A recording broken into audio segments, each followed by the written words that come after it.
आज की ताज़ा खबर, गाजियों में बू रहेगी जब तलक ईमान की, तख्त लंदन तक चलेगी तेग हिंदुस्तान की।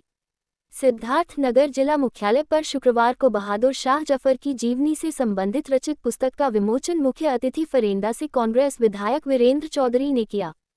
कार्यकर्ताओं ने विधायक का गर्मजोशी से स्वागत करने में कमी नहीं रखी। विधायक ने बताया कि बहादुर शाह जफर 1775 से 1862 तक भारत में मुगल साम्राज्य के आखिरी शहंशाह और उर्दू के जाने माने शायर थे, जिन्होंने 1857 का प्रथम भारतीय स्वतंत्रता संग्राम में सिपाहियों का नेतृत्व भी किया था। युद्ध में हार के बाद अंग्रेजों ने उन्हें बर्मा अब म्यांमार भेज दिया, जहां उनकी मौत हो गई थी।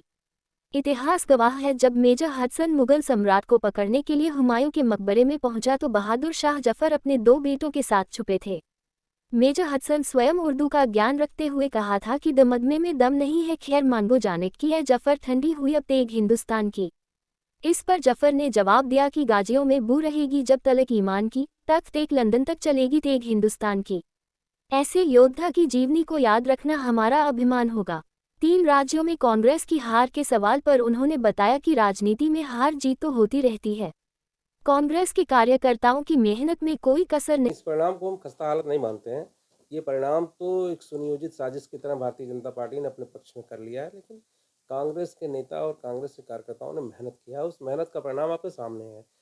हम सत्ता में नहीं आए, सरकार नहीं बनाए, लेकिन हमने अपनी जनता में जनता में हमारी जो वोट का परसेंटेज रहा वो लगातार बढ़ा। इस बार भी 40% वोट और मात्र 1% वोट का अंतर है।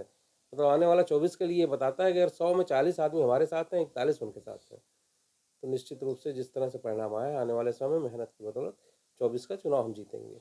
यूपी में जो जिस हिसाब से कांग्रेस हाँ, उत्तर प्रदेश में कांग्रेस की स्थिति दिन प्रतिदिन जिस तरह कमज़ोर हुई है, अब हम लोग लगातार उस स्थिति को समझने का प्रयास किए।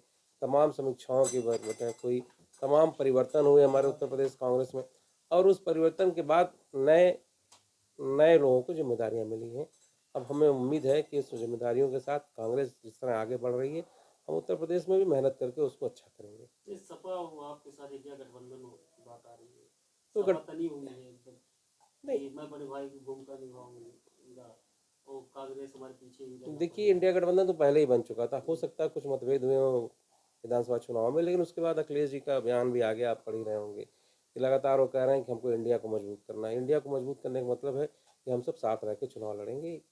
ऐसे में कांग्रेस कितनी सीटों पे आ सकती है? देखिए कांग्रेस को एक सम्मानजनक सीटें मिलेंगी, और उस सीटों की संख्या तो मैं अभी नहीं कह सकता आपके सामने, लेकिन ये है कि हम सम्मानजनक सीटों पर चुनाव लड़ेंगे।